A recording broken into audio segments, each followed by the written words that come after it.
There's not a ton. Is that there is no plan. Well, and that's always the plan. But, I'm thinking maybe 40 minutes here. Because honestly, I want to watch the game. And I know you guys do too. And there just isn't a ton to talk about. So, all right. No ads. What? No ads. No, not really. 40-minute show with 20 minutes of ads. Sure.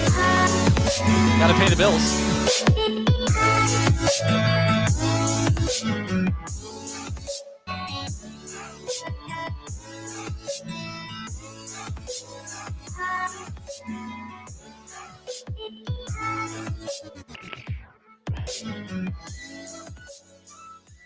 Another edition of the Washed Up Walk-Ons podcast. Welcome in. It's G-Bone, Tyler Kluver, and Kevin Ward back on a divisional Sunday as we record this. The first game, Lions versus the Buccaneers, finished up. The Lions will be one of the final four football teams in all of the NFL. And that Lions team has two very important Hawkeyes on it. Jack Campbell and Sam Laporta. Matt Nelson's there too. Is Nelly still there? Matt Nelly's still there. Okay, awesome. Love that. How exciting is that in your first year in a rookie season? Are you asking me? Like, yeah, I would know. Kev, could you provide your insight? It was more of a speculation question than hey, give me your personal. But Kev, if you have any information on that where you can empathize with that, I'd love it. Yeah, I mean they're probably just spoiled. You know what it is? You know what it is? It's the class of 2015 at Iowa. Yeah. You just walk into something and you just have no idea how bad it used to be, and you just walk into a great thing. Like Detroit was just shit on for so many years, and then they show up and guess what? They're in the playoffs. They win a playoff game for the first time in 30 years, I think it is, right? 1991. Yeah, I saw it, and tickets were like $1,000 a piece if you wanted to go, if you wanted to get on the secondary market. But yeah, no, they just walked into an awesome situation. Obviously, they've had huge parts of making this a very successful season to them, but kudos to them, and that's got to be awesome. Our poor guy Josie over there in Denver hasn't had a winning season yet. Yeah, well, we don't. Sometimes you just get with the Lions here. All right, there's no need for the If we could find any way to just take shots at Grant and the Broncos, that would be ideal. Is that true that Josie has not been on a single winning season yet in 7 years? Broncos haven't been to the playoffs since the Super Bowl. Ooh. 2015, right? That's 2015. Yeah. Super Bowl 50, I think this year's 58, if I'm doing that correctly. I saw a stat on that Lions game too, that now in the last 7 or 8 days, they've won 2 playoff games, which is more than they have won in the previous 65 years.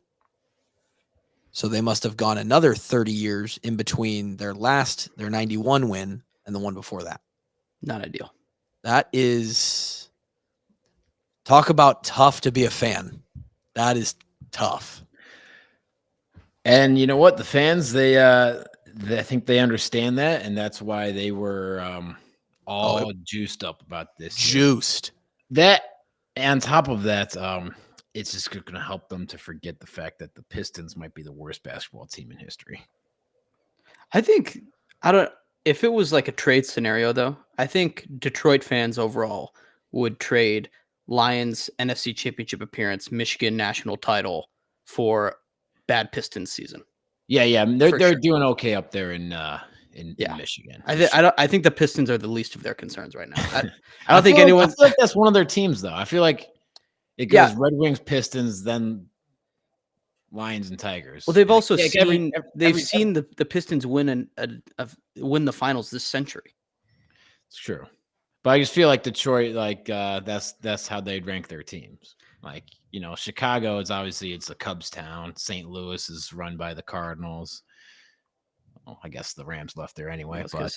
Steep competition. the- Hey, they got the Sa- but- Flyers down there. I'm Yeah, still but salty about Battle- that, by the way. the Battlehawks XFL. I don't know if they remain after the merger. They got rid of the Battlehawks. I feel like they were the only team with a fan base. I think they might have. Then the Search that. Renegades. Search the new USFL or UFL, I believe, United Football League. The sport of football just hates St. Louis, apparently. Man, I really like the St. Louis Rams. That was a big. The greatest show on turf. Yeah. So I've said before, I'm a diehard Arlington Renegades fan. Stand up. You ride and die with them. I'm a diehard Renegades fan. But your teams are the Birmingham Stallions, Mm-hmm. and this is a long list, the Arlington Renegades, the DC Defenders, the Houston Roughnecks. There's just a million stats in between. The Memphis Showboats, very cool. St. Louis Battlehawks did make it. And Okay. then the Michigan Panthers. And lastly but not least, the San Antonio Brahmas. Brahmas. Whatever Yeah. a Brahma is. That was where Jack Kerner was. Mm-hmm. Sad that the Seattle Dragons didn't make it. So correct me if I'm wrong. Now we just have one spring football league, right? Correct. There was like 3 last year.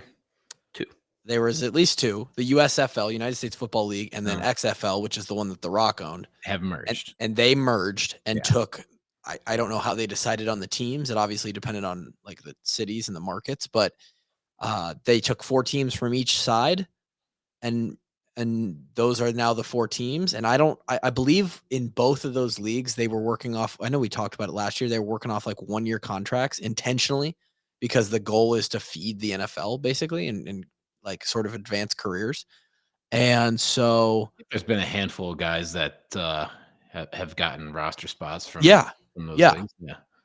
so I don't know how that worked. There's obviously the pool doubles, even though if you're playing in one league, you're probably more than welcome to play in the other league too. If you became a free agent or whatever, but yeah, I don't know, man. It's probably best to just have one league as a feeder if it's going to be successful. And I don't know, as far as resources and staff goes, you're combining all the best of what you have to try and make it work. It just doesn't. You gotta get people to care and spend money on it and watch it. Yeah. And I think they have done in my opinion, we've brought it up multiple times, some of the rules, some of the stuff to make their stuff more exciting. What is it? If you want an onside kick at the end, you take it 4th and 15 from your own your own 20 to start the drive if you want the ball or something like that. And honestly, the way that they've neutered the onside kick over the last 10 years, it's a better rule. It's almost impossible to recover one in today's world, like for an actual onside kick, right? Yeah. So it's something like once or twice a year in the NFL. No. Yeah. You need a literally perfect kick. Yeah. And they made it be a double. You can. What killed it was the no sky bounce. So you can't sky bounce, and you have to wait for the ball to go 10 yards before the kicking team can go and just smack the receiving team. So it used to be just like you try to hit it either super high or you try to hit a dribbler and basically go clear out the line so that the ball gets past 10 yards and then you just fall on it. And the reason for no super bounce I get, because you're just basically it's like 500 and there's just grown men running full speed into a wall of grown men. It's just it's a recipe for injuries. But for the kickers, that makes it really, really hard where it has to bounce twice. Skill wise, it became significantly more challenging to not just kick it right into some return guy's hands. I'd be curious to see what the actual injury rates were on an onside kick back in the day. I don't know. Maybe we tried to solve a problem that didn't need to be solved. Maybe. Any other thoughts on the NFL football from this weekend? Oh, I just want to say that I want them to bring back the old XFL coin toss they used to do, where there was no coin toss and it was just a wrestle for the football, and then whoever got the football would get to, like, they have essentially won the coin toss. They had I a want them It to was, scrum. it was like a coin toss, or no, it's like a basketball like jump ball kind of, right? The Yeah. ref would throw the ball, and you have two guys like going. Yeah, back two and guys forth. wrestle for it basically. Yeah. I Yeah. love that. It was awesome. Yeah. Or I like the you could do the custom names on the back of the jersey, like he hate me and all that. I want them to bring that back as well. Whatever they got to do to make it more exciting, man, because I do think that a feeder league is beneficial and it gives more guys a chance to play. And if you can get it to a point where it can support a guy for a year or two on a I think we looked at it was like a $50,000 or $60,000 salary. It's not you're not rich by any means, but No. you can at least focus on football for the spring while you do I it. mean, there's worse ways to make 50 grand over the course of 3 months. Absolutely. Yeah, you're Yeah. right. It's good too for I think in college. Like if you're a fan of some of the smaller schools, you like these certain quarterbacks. Like Yeah. Paxton Lynch was built for the XFL. Yeah. But instead, like they trotted him out and ruined him in the NFL. But like he could have been a stud in the XFL. He would have been awesome. Could just tear it up. You would have taken the Showboats to like 4 straight championships. He would have been a stud. Hall of Fame. What a name, the Memphis Showboats. Oh, great football this weekend. The first game was good for a little bit, and then Lamar and the Ravens sort of dominated. But CJ Stroud, what a story he was all season, and fun to watch. Several Hawkeyes in that game, by the way. So Lindy and Geno Stone move on, and they will be in on a team that's in the Final Four in the NFL as well. They'll take on the winner of the game that's going on right now as we record this. That's the Chiefs and the Bills. Probably the Chiefs Marquee game of the it's the marquee game of the weekend. Yeah, and first time Mahomes has had to go on the road in the playoffs, which is a wild stat. That actually is crazy. I think when I walked down here, you guys probably got it up, or at least Grant has it up on his TV right now. What's the score? Did anything happen before halftime there? Yeah, 13-10. Kelsey just scored. And then Jason, great shot of him just shirtless in the middle of Orchard Park, just going nuts. He took his shirt off. Oh yeah, I mean, well, I feel like you could have had that written up like at 3:00 today, like Jason Kelly shirtless shot, minus odds, like definitely going to happen. Minus odds. Yeah, no, so they just went up. I want to say like 13-10. I didn't see the extra point. They might have. It is 13-10. Yes. Okay. The Chiefs are up 13-10. Yep. Yes. Okay. Interesting. So and now it's at halftime. Nope. Yes. Oh no. I'm showing 3 minutes left. Oh, okay. I don't know. Other game yesterday was the Packers and the 49ers, a game that our former host, I don't even know what to call him. Esteemed colleague. What is that what we would say? You asked me. I don't know what. Our friend. I don't know. Are you disowning him, Clue? Is he not your friend anymore? In relation to this show, he really tries hard to, in the context of the walk-ons, not be a friend. Would you disagree with that? I mean, if he's not on the show anymore, he can say whatever the fuck he wants. This is true. No, I'm with Drake. We're with Drake forever. People as much as people want on the internet, there's like, man, they should some of the stuff I've gotten DMs about it. We've gotten mentions of it. I probably gave Grant anxiety over the weekend when I sent out the tweet on the walk on. Well, the thing is too, everyone assumes that that's me. Everyone assumes it's me. It was me. No.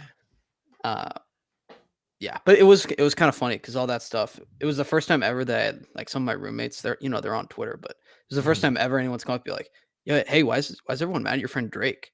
And I was like, "Oh shoot, I forgot you guys see all this stuff." Yeah, where like the answer is, where do I begin? So for those that don't know, and I really don't, this is not a segment of the show, but a 30-second rundown of what happened over the weekend, because it is a news point. Interim tag has been removed from Beth Goetz, which for everyone out there who thinks that I'm supporting Drake's opinions and his voicing of those opinions, I'm in full opposition. I've said the whole time, ever since I met Beth multiple months ago at a small gathering here in Des Moines, that I was a huge fan. I thought that she was great, and that I was full on board. Not that anyone gives a shit about my opinion. for the interim tag to be taken off of Beth and her given the full deal. Interesting point that I heard from several people over the weekend, especially those who were kind of commenting on the Drake thing. Drake then, he had the whole debacle when the news came out that BF was going to not be with Iowa at the end of the season. He went on Instagram, went off on Beth, then did it again when the news broke the other day and called everybody a bunch of phonies at the university. From what I'm hearing, essentially, if you're out there and you're crediting or charging Beth with this BF decision, it's wrongly placed. Beth Goetz was essentially the microphone that was she was the vocal piece. And that's what we suspected all along, right? It's like she got her marching orders and she carried them out. Whether you like the decision or not, she is really not to be credited or faulted with the decision. It came from, and I got two names from above her. One of them being the president, and another, I don't know if he's relevant, but I'm not going to say his name because I don't technically remember it at this point. I have to go into the DM that I got from this person and read it. You got inside scoop? I was told from a very, very reliable source that there was two people above Beth that made this decision, and she was basically just the one that had to come out with a statement and deal with the press about it. No. It is what it is. But you don't. Sometimes in that job, you have to just kind of do what you're told and eat the shit from the consequences. And this person was contacting us in regards to Drake, saying like, hey, Drake might not be as angry with Beth if he knew that she had nothing to do with this. And the whole thing is like, well, the problem with Drake is he's 100% or 0%. And so Drake still faults anyone who would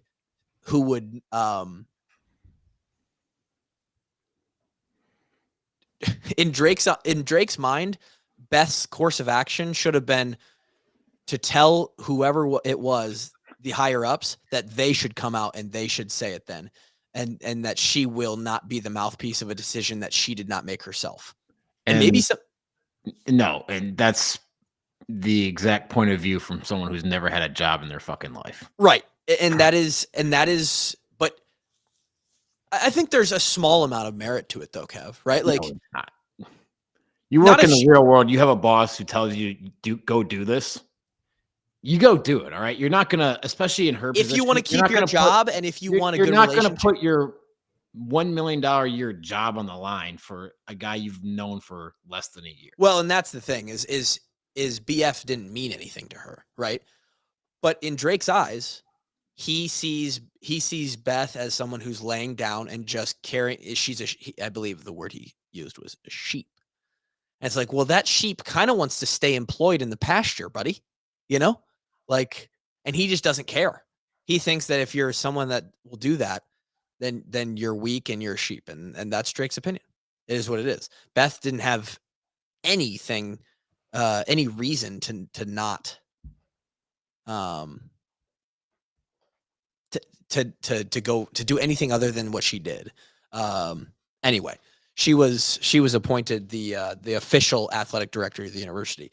Other news from the University of Iowa was that Caden Proctor is officially a Hawk. Welcome. It's big news when you get a 5-star.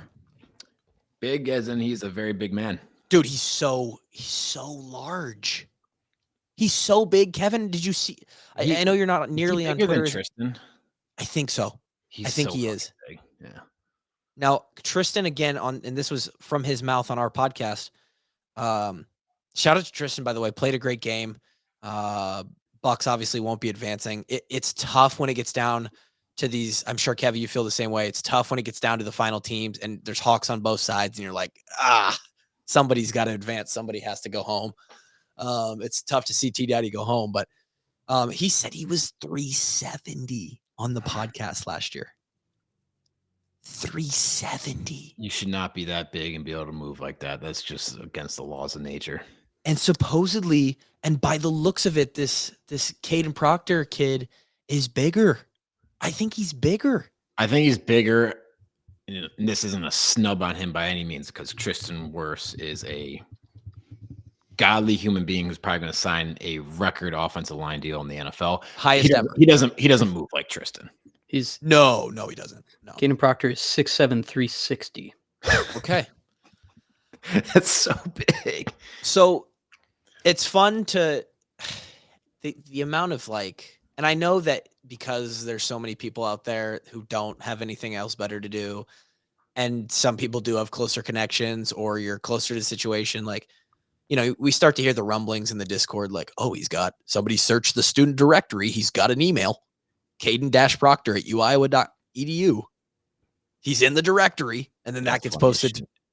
It's we've got a whole, it's just the general public is as good as any research agency, or what are they when you hire somebody, private investigator. Ooh. You just ask the general public, and if they care enough, people will find it. It is wild. And so those are the rumors. Then there was what was it? The basketball game. Purdue was at Iowa yesterday, right? Yep. Saturday. Number 2-1 Purdue. I don't know. They're really good. They got Number Zach 2. Edey, who's 8'7", and Hawks came up short, unfortunately. Heard it was a great environment. Looked like a great environment. And of course, Caden Proctor's in the building wearing a red sweatshirt, he's already twice the size of any other human in the arena. And then he puts on a red sweatshirt. It's I think that's Caden Proctor down there. So at that point, and it had already come out at this point, the reporting websites came out, Caden Proctor has officially transferred. I mean, he's got to start classes this week. Yesterday, or when classes start last week, or last week. He had a quote about it. Someone asked him when he was starting classes, and he just said soon. Soon. I would imagine that's this week. Well, I guess right. You can still switch your classes around too right now, right? Oh yeah. Yeah. You always have. I think you get this entire week to move them around. You remember we'd always get those emails from Mel, Cav. It's Friday the 17th is the last time to switch before you have to take a fail or a drop. A withdrawal. It's God. Make sure you got 12 hours you can pass, everybody. I mean, the university too will they would invent classes for Caden to come here. So half of the classes. It's not too late. Let me tell you, Grant. Half of those classes, they were invented. Did you guys take Rocks for Jocks? Is that what they call Intro to Earth Science? Yes. Yes, we did. Okay. Did you, Kluv? There was a bunch of football dudes in that class. But I did not take Intro to Earth Science. The science classes that I took at the university were Gen Chem 1 and 2. Same. And then little advanced. Hey, as many people out there who think that I'm just some dummy on this podcast, your boy has a couple brain cells. What'd you take? Because that was that's for the natural science gen ed requirement, Probably, right? Yeah, I don't know. Something like that. What did I take for that? For the natural science? Yeah, because chemistry didn't count for that, I don't think. God, I would have to go back and even try and remember. I don't know. Something important just happened, Grant? No, I mean just guy wide open, 2 yards from the end zone. Who are you cheering for in this game, by the way? I'm cheering for the Bills. Okay, same. Yeah. I got a parlay in. Bills win and it hits. And it was just the favorites. Money line or -2.5? Just a favorites money line parlay, all 4 of them. So Ravens. Did you even get even odds on that? Plus 230. Oh wow. Okay. Yeah. Plus 230 for the 4 favorites to win. So Niners, Ravens. You took just all 4 of them. Oh, okay. Yeah. I thought you meant just today. My bad. No. So we just need the Bills to win this ball game. I don't know, Kev. I'm not sure. And I can't remember. All I know is I took Gen Chem 1, Gen Chem 2. I took human bio. If we ever get really starved for content, we should go find our transcripts and just put them up on the screen and just go over them. Here's my transcript. And you guys could see all the C's that I got in college. Just C. 2.72 grade point. Is what I got. Graduated. That's a C plus, right? And that's not a reflection of how smart I was. It's a reflection of the effort that I put in. So Because graduated. when I had a class that I was interested in, or like didn't require attendance, anatomy, for example, 96% in that class.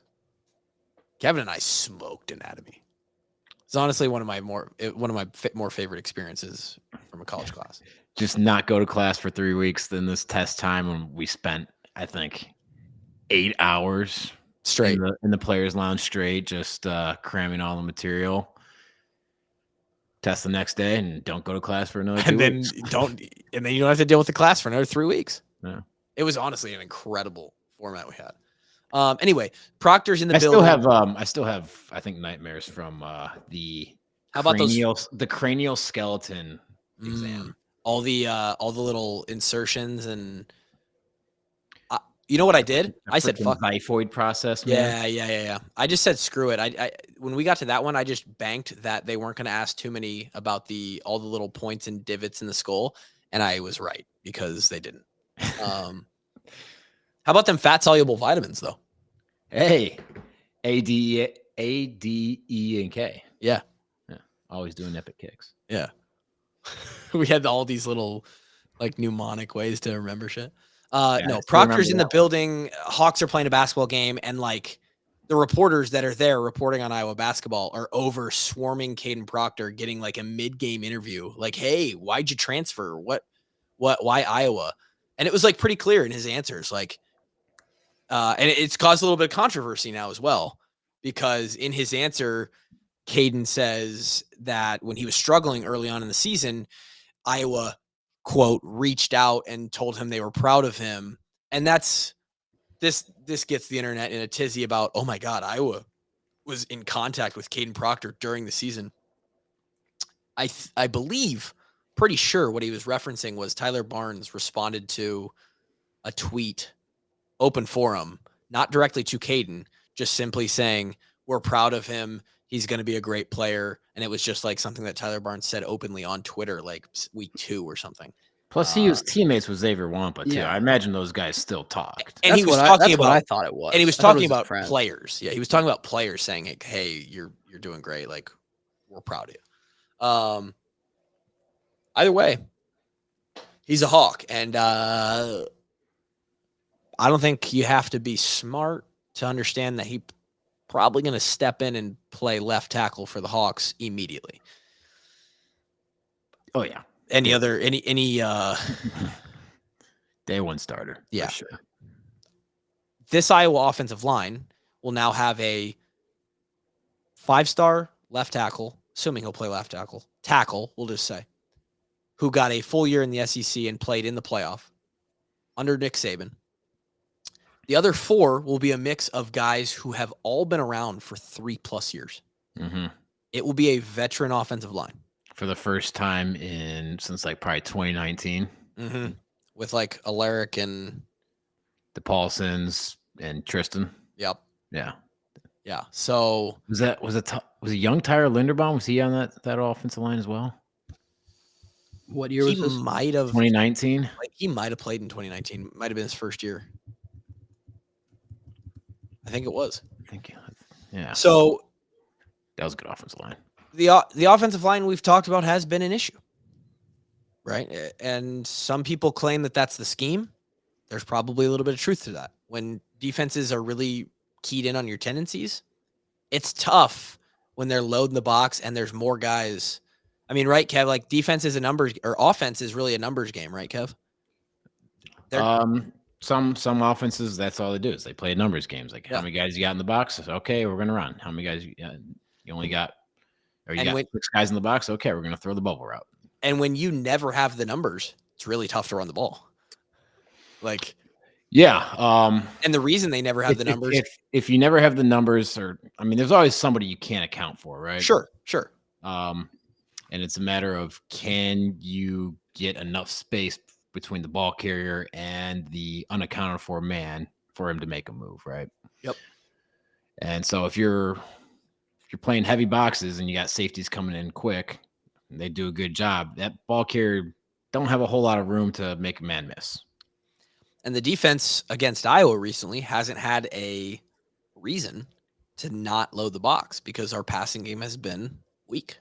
And so they can continue to bank on man coverage. And so the scheme hurts, right? But also the personnel for a long time was underdeveloped. We missed on a couple guys retired. This was more 2 years ago. And then since then, we've been young. I think someone said on Twitter the other day, and they could be wrong or right, but I think Those are the two options. right. Well, the credibility on Twitter is what I'm alluding to. I had no reason to believe that they were wrong. With Caden, we'll have a 5-star, and the other 4 should comprise as all 4-stars who are now 3 or 4 years into their career. So Not bad. we should be all right, man. Yeah, that's it's a veteran offensive line, and they're finally. I think they had believe it or not, a solid year last year. Solid year pass blocking for sure. Mm-hmm. Yeah. Even run blocking, you could see they took a lot of big steps. Sure. Yeah. Yeah. Had a couple great games. Mm-hmm. And scheme is something you can. It's part of it. Have a whole nother Well, podcast about is how well were they set up to have an Right. effective run game. But and that's being addressed as well. We still have not heard about offensive coordinator. It's going to be a running thing until it happens. I think there's not much more for us to say on the offensive coordinator front. It's a very important hire. For anyone who thinks that KF is taking this lightly or put it off on the back burner and that's why it's taking so long, I think you're probably wrong there. But it is one of the factors that other people have mentioned. It's interesting we were able to sway Caden with no OC and the years offensively that we've had the last 2 years. It's wow, we got a 5-star tackle to come home to this. So maybe KF has somebody already, and he's like, hey, Caden, we've got a guy in mind. Maybe that helped bring him in. Who knows?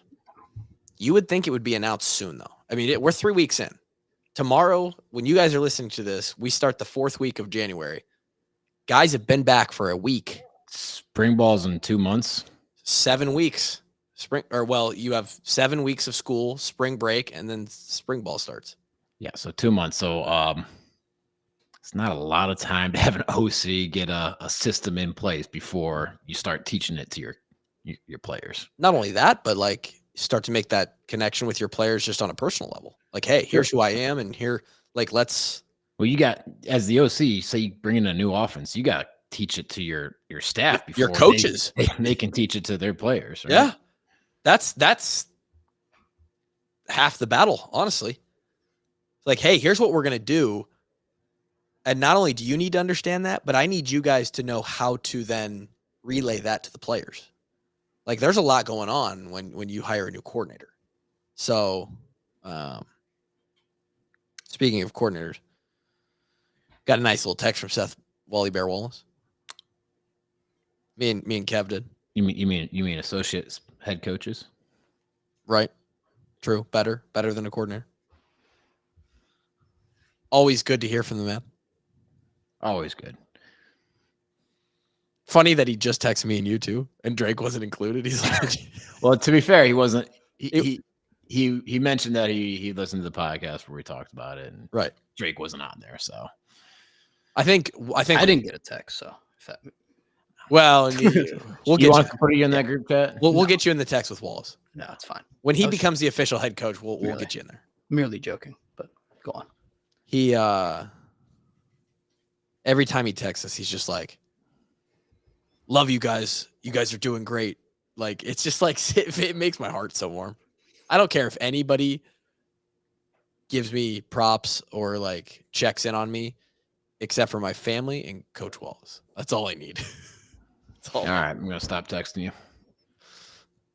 When do you text me like that? Nah, I don't text you ever like that. Our texts are much more surface level, or in the form of back and forth memes / videos on Instagram, of which no one can see, by the way. It's private. It's a private message. So will be interesting to see, and obviously fun to follow Caden Proctor in a Hawkeye uniform. Last thing on the docket today, we're going to have a little shorter podcast again because we want to go watch the rest of this game. Caitlin Clark and the girls went down today. Tough. Away loss. Always tough to go and play at somebody else's place, especially in a basketball game. They went to Ohio State, another really, really talented Big Ten team, ranked 18th. Caitlin dropped her season high 45 points. Is that good? Well, for her it is. But the interesting stat is that when she goes over 40, the team is 7-4 now. That's interesting. Yeah. So maybe the assumption is, or the what you can sort of get from that is when she's forced to score that much, like a little more than her average. I mean, she still shot 50% from the field. I don't know how much more you want from her. It's not that you want more from her. It's that you need more from the rest of the team. And you know what it was mostly? It was defense. And did either of you watch any of the game? Yeah. So, Grant, I don't know if you can back me up on this, but that chick went absolutely out of her mind. McMahon for Ohio State. Yeah. With the green shoes. Mm-hmm. She was absolutely unconscious in the fourth quarter. Yeah. I mean, she just didn't miss. Mm-hmm. They had another chick who's like their center, hit a three when she got an opportunity. A couple other girls hit threes. Like Ohio State won that game. They did. They played elite. Yeah. No, we could we're very good, but definitely you saw it a little bit, like even against LSU last year when we play really tall teams, really big teams. It's tough. It's an issue sometimes. We don't have Stolke's good, fouled out. Yeah. Kate Martin was in foul trouble as well as a lot of people on Ohio State were. The reffing, I only caught it like I caught the second half, not the first half. Mm-hmm. And I heard that the reffing, it was just a total ref show. Yeah. And which is unfortunate. It's kind of weird. Like I feel like in just women's basketball in general, like I feel like they're still figuring out how to officiate it correctly. Well, it's funny you bring that up because I saw somebody on social the other day say, with all the eyes and new attention that women's college basketball is getting, it's bringing attention to how much of a gap there is between women's officiating and men's officiating. It seems like they're calling things differently. Yeah. So that's unfortunate, but maybe that's a part of the game that grows as well as people get more eyes and probably, unfortunately, like nasty DMs from women's college basketball fans. Yeah. Like, hey, fuck you. You ruined my entire. Hey, that's a sign that you made it. You got to have haters if you made it. So yeah. Well, we saw plenty of that this weekend for the walk-ons. Social media stressed me out this past weekend. I never get stressed, and I got way too deep in the weeds. So Hawks are now, I don't know, 18-2 or something like that. Yeah. I believe they were 18-1. Yeah. They'll probably fall a few spots in the rankings. Yeah. Still be in the top 10, maybe the top 5, who knows. Mm-hmm. But again, it's going to be interesting to watch them down the stretch. It has been really fun to watch Molly Davis come along. She's been balling. And if you can get Stolke, who's been a little bit banged up, I think her knee's banged up. Yeah, she sat out against Wisconsin. Yeah, if you can get Kate Martin and Gabby moving, they've got the pieces. Obviously, like Grant said, taller teams are going to make them struggle a little bit. But yeah, Caitlin goes off, I believe, with a 45-point game that basically brings her needed average down that was projected, like almost an entire game. Or at least it brings it back another game to where she's going to break the record, the Kelsey Plum record. So, yeah, cool stuff. She also, for her birthday the other day, got the entire team Nikes. Just pretty cool move. So that sucks. Wish we had a teammate that was sponsored by Nike. That's what I'm saying. Like, Kevin, the NIL era, who would have been our teammate who made the most, had the most deals, and would have got the team something off his back? Just going from top down. Desmond? Brandon Sheriff, Mark Wiseman, Desmond King, Josie Jewell. CJ by the O line like CJ mopeds or something. Beathard, yeah. I'm trying to think who would have been, because obviously those were our star players. I'm trying to think of who would have It'd been. be Sheriff versus Desmond who'd have gotten the most NIL stuff, probably. Outland versus Jim. Yeah, Thorpe. Sheriff wasn't a guy who's like had any sort of social media presence, though. You know, and I know that's not all of it, but it factors into it. For a lot of money, he would have back in the day. Well, yeah, you're probably. Oh, he would have been TikToking. Brandon Sheriff. Plus you gotta remember, Kloof, like Sheriff's what 3 years older than us. I think he's 4. No, 3. He was there in 14. So Instagram came out when we were seniors in high school. Yeah, like in 12. Like guys older than us didn't have a whole lot of Instagram presence because it just wasn't a thing. Because it was brand new. Yeah, I forget that Instagram was. Yeah, you're right. It's funny. We couldn't have Twitter, so I'm like all the classes above us were much bigger on Facebook than on Instagram. It'd be like someone right now being like, "Well, Kluver and Kevin, they didn't even have TikToks when they were in college." It's like, buddy, we were graduated before TikTok came out. Yeah, I guess you're right. Yeah, it's funny. All right, we're gonna go watch the Bills and the Chiefs. Hopefully, the Bills win. Who are you cheering for, Kev? It doesn't matter. My parlay died. Just want to watch some good football. Tough. Do love a good game, and the Chiefs and Bills usually get that. Thanks for tuning into the Walk-Ons, another episode. We'll be back again for Dickhead Tuesday, Drake and Gary Friday, another episode on Thursday. 4 episodes a week if you're on the Patreon, patreon.com/washedupwalk-ons. We will see you in all those other places. Have a great week. Peace.